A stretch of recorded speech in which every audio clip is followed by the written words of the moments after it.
दोस्तों, कैसे हैं आप लोग? एक बार वापस से आपका स्वागत है मेरे चैनल में। और आज हम भौतिक विज्ञान के एक नए टॉपिक के बारे में बात करेंगे। किसके बारे में? तरंगों के बारे में। तरंग को अंग्रेजी में हम क्या कहते हैं? तरंग को अंग्रेजी में हम वेव कहते हैं, WAVE। अब बात करें तरंग की। तरंग क्या होता है? एक प्रकार का डिस्टर्बेंस होता है या विक्षोभ होता है। जैसे कि हम एक मान सकते हैं, एक शांत तालाब है। शांत तालाब में आप यदि कोई पत्थर का टुकड़ा मारकर फेंकते हैं तो आप उसके अंदर क्या लहरें देखते हैं, उन्हें हम क्या मानेंगे? विक्षोभ। तो ये विक्षोभ क्या होता है? माध्यम के वास्तविक परिवर्तन के बिना गति करता है। ये विक्षोभ क्या करता है? माध्यम का वास्तविक परिवर्तन नहीं होता और उसके बिना वह क्या करता है? गति करता है। अब तरंग के द्वारा क्या होता है? ऊर्जा को एक स्थान से दूसरे स्थान तक स्थानांतरित या ट्रांसफर किया जा सकता है। तरंग के द्वारा क्या होता है? ऊर्जा को आप एक स्थान से दूसरे स्थान तक ट्रांसफर या स्थानांतरित कर सकते हो। अब तरंगों की बात करें तो तरंगे दो प्रकार की होती है। तरंगे कितने प्रकार की होती है? दो प्रकार की। जैसे हमारे एक तो यांत्रिक तरंगे जिन्हें मैकेनिकल तरंगे वेव कहते हैं। दूसरी अयांत्रिक तरंगे जिन्हें नॉन मैकेनिकल वेव कहेंगे। सबसे पहले हम यांत्रिक तरंगों के बारे में बात करते हैं। यांत्रिक तरंगे किसे कहते हैं? वो तरंगे जिनके संचरण के लिए क्या माध्यम की आवश्यकता होती है। वो तरंगे जिनके संचरण के लिए किसकी आवश्यकता होती है? माध्यम की आवश्यकता होती है। उन्हें हम क्या कहते हैं? यांत्रिक तरंगे कहते हैं। जैसे कि हमारी ध्वनि तरंगे होती है जिन्हें साउंड वेव कहते हैं। रस्सी पर चलने वाले तरंगे जिन्हें स्ट्रिंग वेव कहते हैं। जल की सतह पर उत्पन्न तरंगे होती है जिन्हें wave generated on water surface कहते हैं। तो इस तरह मेरी यांत्रिक तरंगे वो होती है जिनके संचरण के लिए क्या होती है? माध्यम की आवश्यकता होती है। तो इस तरह क्या होता है कि यांत्रिक तरंगे हमें बात करते हैं। तो यांत्रिक तरंगों की बात करें तो ये कितने प्रकार की होती है? यांत्रिक तरंगे हमारे दो प्रकार की होती है। जैसे एक तो हमारी अनुप्रस्थ तरंग होती है, दूसरी अनुदैर्ध्य तरंगे। परीक्षाओं में ज़्यादातर इनके मध्य अंतर के बारे में पूछा जाता है, अर्थात अनुप्रस्थ तरंगे क्या होती है और अनुदैर्ध्य तरंगे क्या होती है। अब ये वैसे चित्र के माध्यम से हम आपको पहले अनुप्रस्थ तरंगे और अनुदैर्ध्य तरंगे के चित्र के माध्यम से पहले आपको समझा देते हैं, जिससे आपकी थोड़ी समझ विकसित होगी। जो हमारी अनुप्रस्थ तरंगे होती है वो जैसे मान लो कि ये एक निश्चित दूरी पर हमारे इसका क्रस्ट होता है और निश्चित दूरी पर इनका टफ्ट होता है, अर्थात जो इनका एम्पलीट्यूड होता है ये भी सेम होता है, ये कभी बदलता नहीं है। और इनकी वेवलेंथ होती है ये भी समान होती है। जबकि जो हमारी अनुदैर्ध्य तरंगे होती है ये क्या होती है? कभी कभी तो इसमें कंप्रेशन हो जाता है। क्या हो जाता है इनमें? कंप्रेशन, अर्थात ये सिकुड़ जाती है, कभी कभी ये फैल जाती है, रिफ्लेक्शन हो जाता है, फिर कभी सिकुड़ जाती है, तो कभी कभी इनकी यह वेवलेंथ चेंज होती रहती है। तो ये हम देख चुके हैं। अब आगे हम बात करते हैं इनके बारे में थोड़ी। तो अनुप्रस्थ तरंगे और अनुदैर्ध्य तरंगे के बारे में बात करें तो वे तरंगे जिनमें तरंग संचरण की दिशा माध्यम के कणों की कंपन की दिशा की क्या होती है? लंबवत होती है। कहाँ होती है? कंपन की दिशा की क्या होती है? लंबवत होती है। तो वो तरंगे जिनमें संचरण की दिशा, किसकी बात कर रहे हैं? हमारे कीवर्ड्स पकड़िए आप। सबसे पहले क्या करेंगे आप? कीवर्ड्स पकड़ेंगे। कीवर्ड्स की बात करें तो कीवर्ड्स क्या है? तरंग के संचरण की दिशा, पहला कीवर्ड क्या है? ये क्या होती है? माध्यम के कणों के कंपन की दिशा। तो दो दिशाएं हैं इसके अंदर, कौन कौन सी होती है? एक तो तरंग संचरण की दिशा, दूसरा माध्यम के कणों के कंपन की दिशा। ये क्या होती है? एक दूसरे के लंबवत होती है, अर्थात इस तरह होती है। एक तरफ तो जैसे ये है, जैसे ये मान लो आप तरंग संचरण की दिशा, तो दूसरी क्या होगी? कणों के कंपन की दिशा होगी। तो ये को हमारी तरंगे कौन सी होती है? अनुप्रस्थ तरंगे। कौन सी तरंगे मानेंगे इन्हें? अनुप्रस्थ तरंगे मानेंगे। फिर अनुदैर्ध्य तरंगे किसे कहते हैं? अनुदैर्ध्य तरंग की बात करें तो वो तरंगे जिनमें तरंग संचरण की दिशा माध्यम के कणों के कंपन की दिशा के समानांतर होती है। अर्थात क्या होती है? जैसे एक तो ये है तो दूसरी भी ये होगी। तो इस तरह ये ग्राफ में बनता है। तो इस तरह हम देख सकते हैं, दोनों के ग्राफ भी बना के बता सकते हैं और समझ भी सकते हैं। तो एक तो हमारे क्या होती है? एक दूसरे के लंबवत होती है, दूसरी समानांतर होती है। दूसरा अंतर की बात करें तो अनुप्रस्थ तरंगे क्या होती है? ठोस द्रव दोनों की सतह पर उत्पन्न की जा सकती है। जो अनुप्रस्थ तरंगे होती है ठोस और द्रव दोनों की सतहों पर उत्पन्न की जा सकती है। जबकि अनुदैर्ध्य तरंगे होती है ठोस, द्रव और गैस तीनों में उत्पन्न हो सकती है। अनुदैर्ध्य तरंगे क्या होती है? ठोस, द्रव तथा गैस तीनों में उत्पन्न की जा सकती है। इसके आगे हम बात करें अनुप्रस्थ तरंगों की, तो अनुप्रस्थ तरंगों में क्या है? श्रृंग और गर्त, जो हमारे क्रस्ट होता है और ट्रफ्ट होता है, ये इनके रूप में संचरित होती है। श्रृंग और गर्त के रूप में संचरित होती है। जबकि अनुदैर्ध्य तरंगों का संचरण क्या होता है? संपीड़न, कंप्रेशन और रिफ्रैक्शन अर्थात विरलन के रूप में होता है। सबसे पहले मैंने आपको आपके बारे में यही बताया था।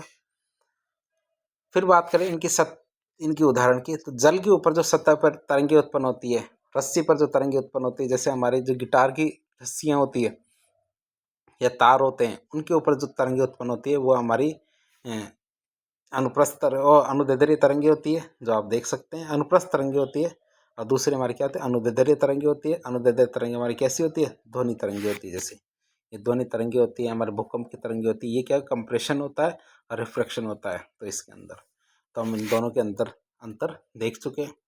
तो यांत्रिक तरंगे हमने देख ली, जिनमें क्या होता है, माध्यम की आवश्यकता होती है। अब हम बात करेंगे किसकी, अयांत्रिक तरंगों की। इनमें क्या होता है, अयांत्रिक तरंगों को विद्युत चुम्बकीय तरंगे भी कहते हैं। क्या कहते हैं इनको, विद्युत चुम्बकीय तरंगे भी कहते हैं। तो वे तरंगे जिनके संचरण के लिए क्या माध्यम की आवश्यकता नहीं होती, वो तरंगे जिनके संचरण के लिए क्या माध्यम की आवश्यकता नहीं होती, और इन्हें अयांत्रिक तरंगे या विद्युत चुम्बकीय तरंगे भी कहते हैं। क्या कहते हैं इन्हें, अयांत्रिक तरंगे या विद्युत चुम्बकीय तरंगे भी कहते हैं। अब अयांत्रिक तरंगों की बात करते हैं, निर्वात में भी गति कर सकती है। ये क्या कर सकते हैं, निर्वात में भी गति कर सकते हैं। अयांत्रिक तरंगे अनुप्रस्थ प्रकृति की तरंगे होती है। कैसी होती है, अनुप्रस्थ प्रकृति की तरंगे होती है।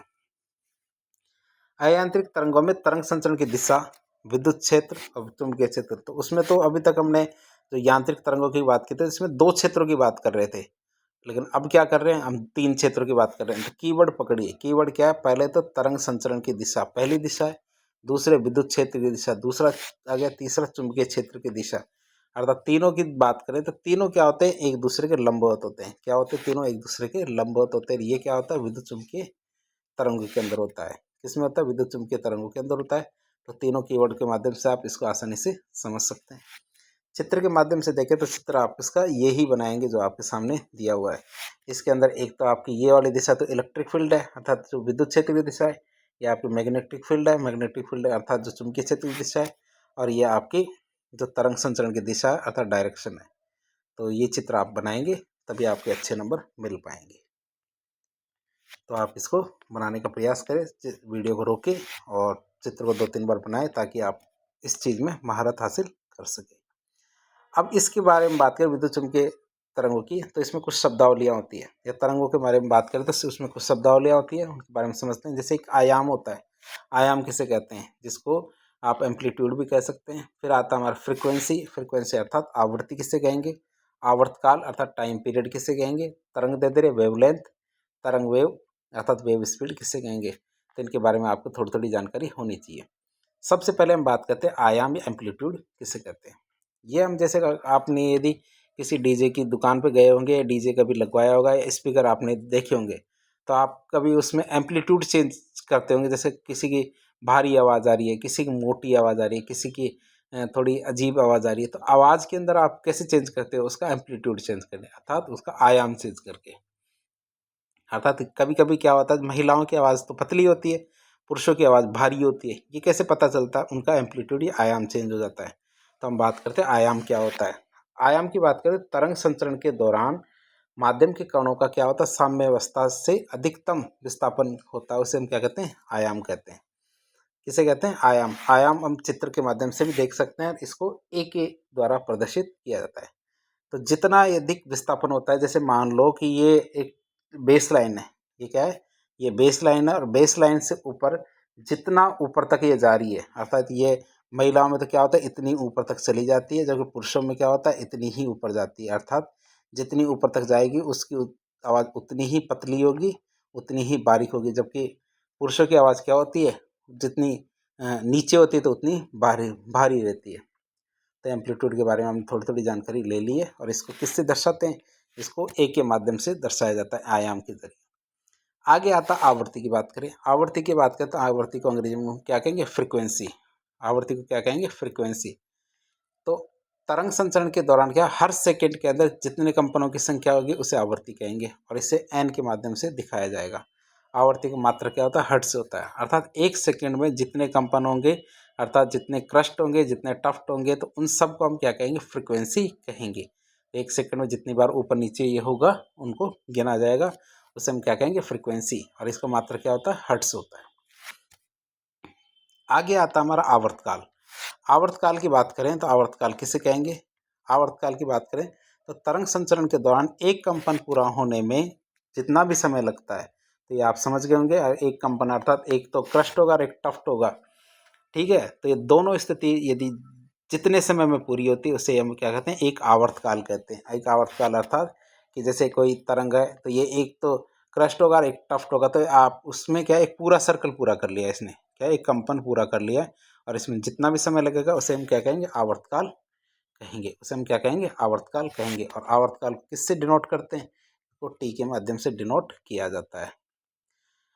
अब बात करें आवर्ती की। आवर्ती का सूत्र क्या होता है, एक बटे आवर्तकाल। एक बटे आवर्तकाल क्या होता है, आवर्ती का सूत्र होता है। फिर बात करते हैं तरंग दैर्ध्य किसे कहते हैं, किसे कहते हैं, तरंग दैर्ध्य।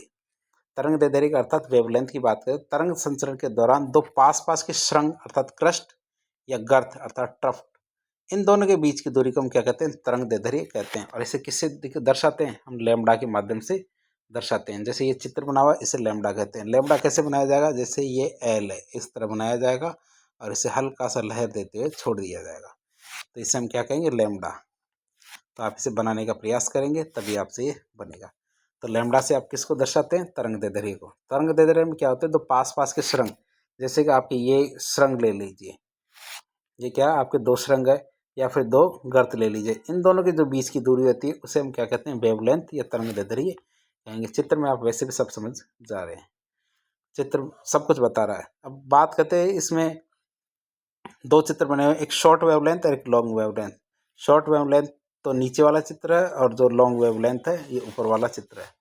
लॉन्ग वेवलेंथ के अंदर क्या होता है, दो श्रृंगों के बीच की दूरी ज़्यादा है, जबकि शॉर्ट वेवलेंथ के अंदर उनके श्रृंगों के बीच की दूरी कम है। तो जिनमें दूरी ज़्यादा है उसकी लो फ्रिक्वेंसी है, और जिनकी दूरी कम है उनकी हाई फ्रिक्वेंसी है, अर्थात वह अधिक दूरी तक आवाज़ पहुंचा सकता है। इसके बाद आता वेव स्पीड। तरंग वेव की बात करें या वेव स्पीड की बात करें, तो तरंग वेव या वेव स्पीड एकांक समय में तरंग के द्वारा तय की गई दूरी को तरंग वेग कहते हैं। क्या कहते हैं, एकांक समय में तरंग के द्वारा तय की गई दूरी को क्या कहते हैं, तरंग वेग कहते हैं। अब तरंग वेग को v या c से प्रदर्शित किया जाता है, किसके द्वारा, v या c के माध्यम से प्रदर्शित किया जाता है।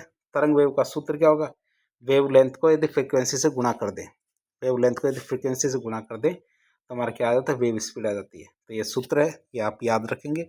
आपको फिजिक्स के मामले में ज़्यादा ज्ञान प्राप्त करने की आवश्यकता नहीं है, आपको केवल बेसिक जो नियम होते हैं, बेसिक सिद्धांत है, उनको यदि आप पता कर लेंगे तो यह आपके लिए काफ़ी होगा, आपकी परीक्षा को पास करने के लिए यह काफ़ी होगा।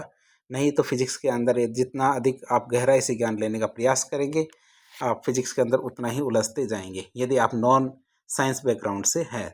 तो मेरे द्वारा पढ़ाया गया जितना भी कंटेंट है यह आपकी परीक्षा को पास करने के लिए लगभग काफ़ी होगा। तो हमने ये देख लिया था वेव स्पीड का सूत्र क्या होता है, वेव लेंथ इंटू फ्रिक्वेंसी। अब हम बात करते हैं इंडिविजुअली किसके बारे में, विद्युत चुम्बकीय तरंगों के बारे में। किसके बारे में बात करेंगे, विद्युत चुम्बकीय तरंगों के बारे में बात करते हैं। विद्युत चुम्बकीय तरंगों के बारे में बात करें तो विद्युत चुम्बकीय तरंग क्या होती है, आवेश रहित होती है। क्या होती है, आवेश रहित होती है, अर्थात चार्जलेस होती है।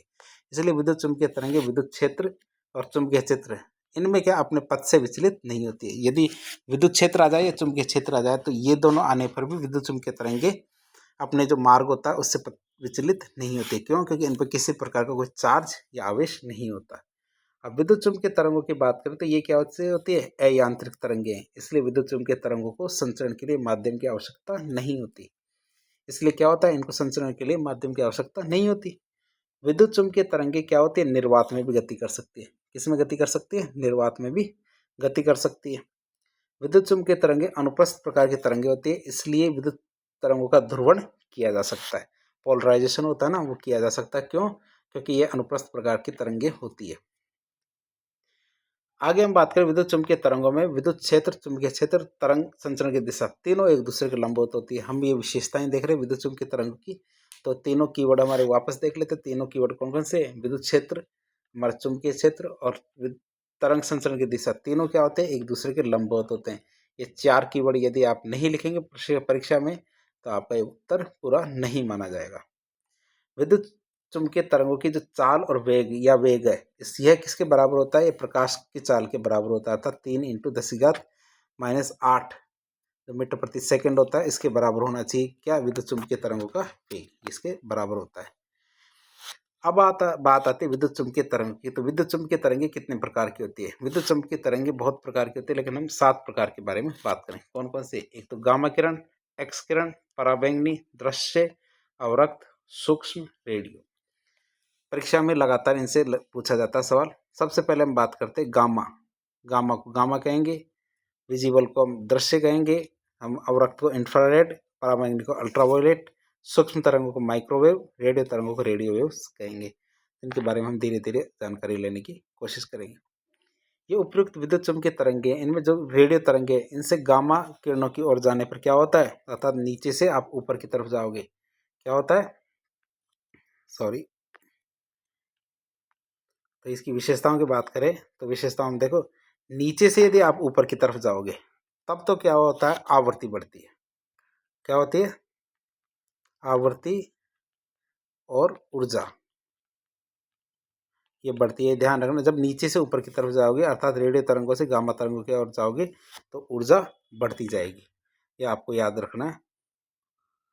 और यदि आप ऊपर से नीचे की तरफ जाओगे क्या होगा, ऊपर से नीचे की तरफ जाओगे, ऊपर से नीचे की तरफ जाओगे तो तरंग दैर्ध्य बढ़ेगा। क्या होगा, तरंग दैर्ध्य बढ़ेगा। तो आप इन चीज़ों को याद रखेंगे कि नीचे से ऊपर की तरफ जाओगे तो आवर्ती ऊर्जा बढ़ेगी और ऊपर से नीचे आओगे तो तरंग दैर्ध्य बढ़ेगा। तो ये हमारे लिखा हुआ भी है, इनको देख सकते हैं कि विद्युत चुम्बकीय तरंगों में रेडियो तरंगों से गामा तरंग विकिरणों की तरफ जाने पर क्या होता है, आवृत्ति और ऊर्जा दोनों बढ़ती है। जबकि इसका उल्टा देखें कि विद्युत चुम्बकीय तरंगों में गामा किरणों से यदि आप रेडियो तरंगों की ओर जाते हो तो क्या होता है, तरंग दैर्ध्य बढ़ती है। अब एक एक करके इन किरणों के बारे में बात करें तो पहली किरण हमारी गामा किरण। गामा किरण की खोज किसने की थी, पॉल विलार्ड ने। पॉल विलार्ड ने क्या किया था, गामा किरणों की खोज की थी। अब इसकी तरंग दैर्ध्य की बात करें तो गामा किरणों की तरंग दैर्ध्य होती है 10⁻⁻14 से 10⁻11 तक। ये जो साइन है, अर्थात ये जो साइन होता है इसका मतलब होता है घात। क्या होता है, घात होता है। अर्थात ये लिखा हुआ 10⁻14 और ये 10⁻11, तो ये लिखा हुआ है, तो आप इसको समझ सकते हैं। ठीक है, तो 10⁻11 मीटर होती है। फ्रिक्वेंसी की बात करें तो 10⁻19 नहीं, 10⁻19 हर्ट्ज से अधिक होती है इसकी आवृत्तियाँ। फिर सोर्स की बात करें तो रेडियो सक्रिय नाभिक के विघटन से क्या होता है, रेडियो सक्रिय नाभिक के विघटन से गामा किरणों की फ्रिक्वेंसी निकलती है, अर्थात विकिरणें निकलती है। नाभिक की अभिक्रियाएं होती है, इनसे भी गामा किरणें निकलती है। अब गामा किरणों का उपयोग आप कहाँ कहाँ कर सकते हो, गामा किरणों का उपयोग आप कैंसर के उपचार में कर सकते हो, विशेष तत्वों की पहचान करने में कर सकते हो। साथ ही साथ गामा किरणों, ये तो हम दो उपयोग देख लिए। और बात करें, गामा किरणों का तरंग दैर्ध्य कम होता है जिसकी वजह से गामा किरणों की वेदन क्षमता, ऊर्जा, आवृत्ति ज़्यादा होती है। गामा किरणों की तरंग दैर्ध्य कम होता है, इसी वजह से क्या होता है, गामा किरणों की भेदन क्षमता, ऊर्जा और आवृत्ति ज़्यादा होती है। अगली किरण की बात करें तो अगली किरण है हमारी एक्स किरण, जिसको एक्सरे कहते हैं। एक्सरे की बात करें तो एक्सरे की खोज हमारे विलियम रोंटगन ने की थी। किसने, विलियम रोंटगन ने की थी। इसका तरंग दैर्ध्य कितना, 10⁻10 मीटर से 10⁻−8 मीटर तक होता है। आवृत्ति की बात करें 10⁻19 से 10⁻17 हर्ट्ज होती है।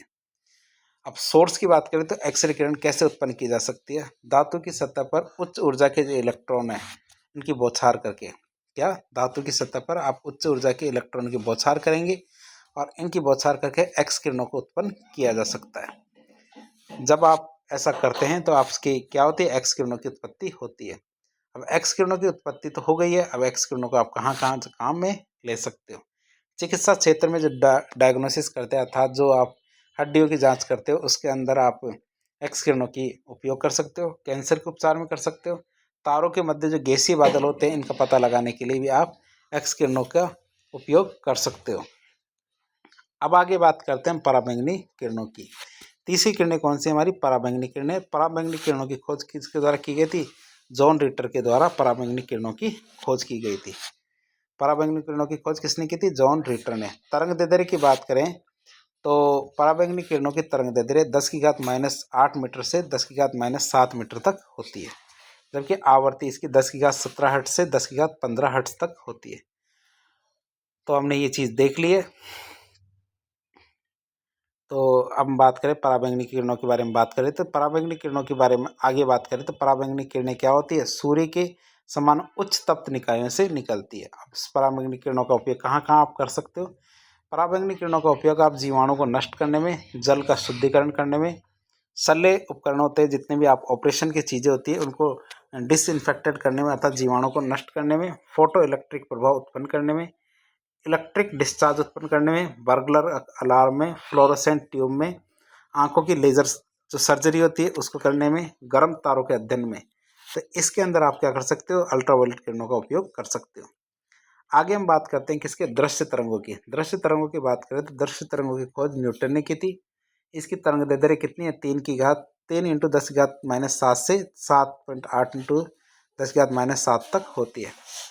फ्रीक्वेंसी की बात करें तो फ्रीक्वेंसी कितनी होती है, 7.5 इंटू 10⁻14 से 4.3 इंटू 10⁻14 हर्ट्ज तक होती है। दृश्य तरंगों की सोर्स की बात करें तो इसका सोर्स क्या है, अर्थात इसको उत्पन्न करने का क्या तरीका हमारे पास। दृश्य तरंगों को उत्सर्जित करने और परावर्तित करने वाली वस्तु की बात करें तो कौन कौन से होते हैं, जैसे बल्ब होते हैं, दीपक होते हैं, इनसे आप इनका उत्पादन कर सकते हो। अब दृश्य तरंगों की बात करो कि ये कहाँ कहाँ काम आती है, ये तो हम जो देखते हैं इसी वजह से देख पाते हैं क्योंकि दृश्य तरंगें हमारे चारों तरफ है, इसी वजह से हम देख पाते हैं। आगे लेज़र होता है, लेज़र के निर्माण में इनका उपयोग किया जा सकता है। एक शब्द आता है विबग्योर। विबग्योर का अर्थ जो सफ़ेद प्रकाश होता है उसको, जैसे ये सफ़ेद प्रकाश है तो सफ़ेद प्रकाश के अंदर क्या होता है, जो 7 प्रकार के कलर मिक्स होते हैं जिन्हें विबग्योर कहते हैं। वी का मतलब होता है वॉयलेट, आई का मतलब इंडिगो, बी का मतलब ब्लू, जी का मतलब ग्रीन, वाई का येलो, ओ का ऑरेंज, आर का रेड। तो इस तरह इसे क्या कहते हैं, विबग्योर कहते हैं, VIBGYOR। अब बात करें विबग्योर में तो विबग्योर में वी अर्थात वॉयलेट से रेड की तरफ जाते हैं तो तरंग दैर्ध्य बढ़ती है, और आर से वी की तरफ जाता है, रेड से वॉयलेट की तरफ जाते हैं तो आवृत्ति ऊर्जा बढ़ती है। तो ये आप इन चीज़ों को याद करेंगे। याद करने के लिए आपको वीडियो बार बार देखना चाहिए, बार बार देखने से आपकी समझ विकसित होगी। फिर आगे बात करें अवरक्त तरंगे की। अवरक्त तरंगे की खोज हमारे हर्शेल ने की थी। किसने, हर्शेल ने। और इसकी तरंग दैर्ध्य कितनी है, 7.8 इंटू 10⁻7 मीटर से लेकर 10⁻³ मीटर तक। आवृत्ति की बात करें 10⁻14 हर्ट्ज से 10⁻12 हर्ट्ज तक इसकी आवृत्ति है। सोर्स की बात करें तो इन तरंगों को कहाँ से उत्पन्न किया जा सकता है, 3000 केल्विन तक तापमान वाली जितनी वस्तुएं होती हैं उनसे विकिरण के रूप में इनको उत्सर्जित किया जा सकता है। अगर 3000 केल्विन तक किसी भी वस्तु को गर्म करेंगे तो विकिरण के रूप में ये किरणें निकलेगी। अब आप अवरक्त तरंगे, इंफ्रारेड तरंगों का उपयोग कहाँ कहाँ कर सकते हो। इनका उपयोग की बात करें तो फोटोग्राफी में कर सकते हो, सुदूर संवेदन अर्थात जो हमारे सैटेलाइट्स होते हैं उसमें रिमोट सेंसिंग के लिए कर सकते हो, नाइट विजन के जो कैमरे होते हैं उनके अंदर कर सकते हो। जैसे हॉलीवुड की मूवीज़ होती है तो उन मूवीज़ के अंदर जो नाइट विजन के कैमरे होते हैं उनको बनाने के लिए कर सकते हो। डेटा का ट्रांसमिशन या डेटा हस्तांतरण के लिए कर सकते हो। जैसे खिलाड़ी होते हैं तो खिलाड़ियों में जो मांसपेशियों में खिंचाव आ जाता है उसमें फिजियोथेरेपी के दौरान इनका उपयोग कर सकते हो। सोलर वाटर हीटर के लिए कर सकते हो, सोलर कुकर में कर सकते हो। यदि आप मौसम का पूर्वानुमान लगाना चाहते हो तो उसके लिए कर सकते हो। जो गाड़ियों का रेडिएटर आता है उसमें कर सकते हो।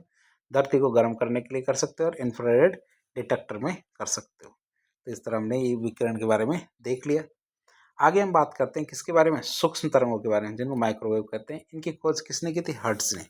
इसकी खोज किसके द्वारा की गई थी, हर्ट्ज के द्वारा इसकी खोज की गई थी। तरंगों दैर्ध्य की बात करते हैं, इसकी तरंग दैर्ध्य 10⁻³ से 0.1 मीटर तक होती है या 1 मीटर तक होती है। आवृत्ति की बात करें तो यह 10⁻11 हर्ट्ज से लेकर 10⁻8 हर्ट्ज तक इसकी आवृत्ति है।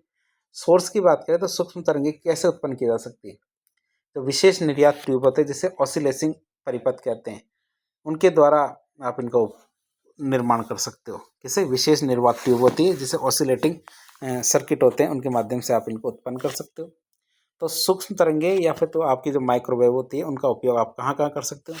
इनके जरिए आप क्या करते हो, टीवी चला सकते हो, टीवी के रिमोट होते हैं, मोबाइल होते हैं, वाईमैक्स होते हैं। माइक्रोवेव में तो आप खाना भी पका सकते हो, पानी के अणु होते हैं उनको गर्म करने के लिए, तो इस तरह से आप माइक्रोवेव के माध्यम से खाना भी पका सकते हो। तो रडार होते हैं वायुयानों के, उनके नेविगेशन के लिए भी आप इस माइक्रोवेव तरंगों का उपयोग कर सकते हो। जो वाहन होते हैं, वाहनों की गति होती है उनको नापने के लिए, क्रिकेट की बॉल की गति इसको नापने के लिए इसका उपयोग कर सकते हो। तो माइक्रोवेव तरंगों का उपयोग इनके अंदर किया जा सकता है। साथ ही साथ एक मशीन आती है जिसे हम क्या कहते हैं, रडार। मशीन कौन सी, रडार। रडार का पूरा नाम क्या होता है, रेडियो डिटेक्टिंग एंड रेंजिंग। क्या होता है, रेडियो डिटेक्टिंग एंड रेंजिंग इसका पूरा नाम होता है। और ये किस सिद्धांत पे काम करता है, रडार, परावर्तन के। अर्थात एक मशीन ये है, इससे रेडियो एक्टिव तरंगें निकलती है और ये इससे टकराती है, इससे टकराकर वापस इसके पास जाती है तो इससे ये अंदाज़ा लगा सकते हैं कि ये जो वस्तु है सामने ये कितनी दूरी पर है। तो परावर्तन के सिद्धांत पे काम करता है, अर्थात इस सिद्धांत को हम क्या कहते हैं, परावर्तन का सिद्धांत, जिसमें टकराकर प्रकाश की किरण, ये किरणें क्या है उसी माध्यम में वापस लौट आती है। इसकी खोजकर्ता की बात करें तो रडार की खोज किसने की थी, यंग और टेलर ने। इसका उपयोग किसमें करते हैं, रडार सिस्टम का उपयोग वायुयानों में नेविगेशन के लिए किया जाता है। अगली तरंग आती है हमारी रेडियो तरंगे। अगली तरंगे कौन सी आती है, रेडियो तरंगे। इसकी खोज किसने की थी, मार्कोनी ने। रेडियो तरंगों की खोज किसने की, मार्कोनी ने की थी। तरंग दैर्ध्य की बात करते हैं 1 मीटर से 10⁴ मीटर तक इसकी तरंग दैर्ध्य। आवृत्ति की बात करें तो 10⁹ हर्ट्ज से कम होती है इसकी आवृत्ति। रेडियो तरंगों की स्रोत की बात करें तो इसको कैसे उत्पन्न किया जा सकता है। रेडियो तरंगे चालक तार में त्वरित गति से चलने वाले जो आवेश होते हैं उनके द्वारा उत्पन्न होती है। रेडियो तरंगे किसके द्वारा उत्पन्न होती है, जो चालक तार है उसमें आप यदि त्वरित गति से आवेश ट्रांसफर करोगे तो रेडियो तरंगे उत्पन्न होगी। रेडियो तरंगों का उपयोग कहाँ कहाँ कर सकते हो, मोबाइल में, रेडियो में, टीवी में, रडार में, एनएमआर में, एमआरआई में, तो आप इनका उपयोग कर सकते हो। तो इस तरह से आज के लेक्चर में आपने तरंगों के बारे में सभी बातें जानने का प्रयास किया। तो इस तरह के वीडियोस देखने के लिए हमारे चैनल से जुड़े। वीडियो यदि पसंद आता है तो वीडियो को लाइक करें, अपने दोस्तों के साथ शेयर करें। हमारा उद्देश्य कम समय में अधिक से अधिक जानकारी आपको देने का है।